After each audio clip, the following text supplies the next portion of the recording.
Hello, bravs. People rarely ask how we arrive at things. And with me, it's usually random.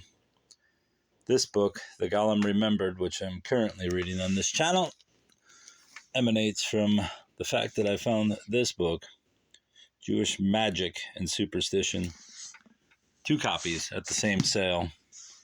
Along with this book, I think. I don't recall if these were found at different times or different years, but they were both found. And then I've come across this one in my time and didn't really think much about it other than as a sort of folklore, superstition, horror thing. And then there's also this messianism, mysticism, and magic. Not that I'm Jewish, though. I believe there are some hereditary aspects in my genetics, but that's not really a big focus here. But as you'll see, recently I've come across a YouTuber, let me turn off this light, who spoke of Clarice,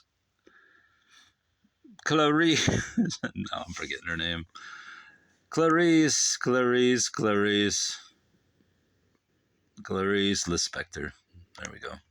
Never said I was on top of things, but this guy right here, Benjamin Moser, who happens to be Jewish, as I now find out Clarice Lispector is as well. And he's basically the person responsible for rejuvenating her, which makes sense because he's a Jewish scholar, writer, and Jewish people tend to promote, if not promote, to enliven forgotten Jewish personalities, which is not like a condemnation of them. It's nothing wrong with it. It's just an observation that they tend to value their history more than many ethnic groups do. So we arrive at this, a golem in Brazil, which is about Clarice Lispector. And it talks about she's a golem in Brazil, which I don't think necessarily applies because his definition is more of a how man creates a god, and he thinks of it in terms of murder, though I believe that the original intention of the golem was to preserve the Jewish people, not in fact to murder, because I believe there was a strong principle of pacifism in the Jewish history, which this book claims is why many groups were targeted, but I don't really know the history, so I won't weigh in with my opinion, but the golem was created for the purposes of defending them, and thus now we have a connection between this book, these books, and Lispector.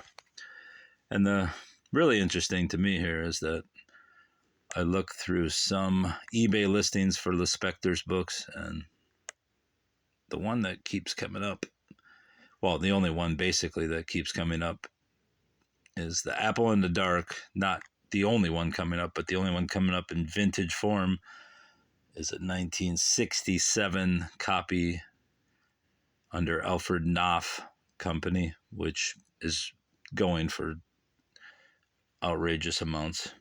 I think $588, which I have no interest in purchasing for $600. And that's the first book that was translated into English. And I also found a review of this book from 1967 when it came out, and I will read that at another time because I'm short of time before I go to work here. But yeah, if I ever finish the Near to the Wild Heart, don't worry, I will never remember the title until I'm done with it. But yeah, once I finish that one, I plan on reading this because I've also found it on Internet Archive. It's available, and I will probably read it, though it has extremely long segments. Unlike Near to the Wild Heart, which is mostly small chapters, though the Both is a longer one. Anyways, there's those connections. Don't mind my video editing. I'm awful at flipping through these. But yeah, this guy's basically responsible for the revival of her. And as I contend, it's because not only, I'm sure he said that he was going to take up Chinese, but he chose Portuguese on a whim. And that's how he happened to find her, which is kind of ironic because that's how I happened to find her via these books. And I'm sure the great algorithm made the connection before I could. And thus, I'm here.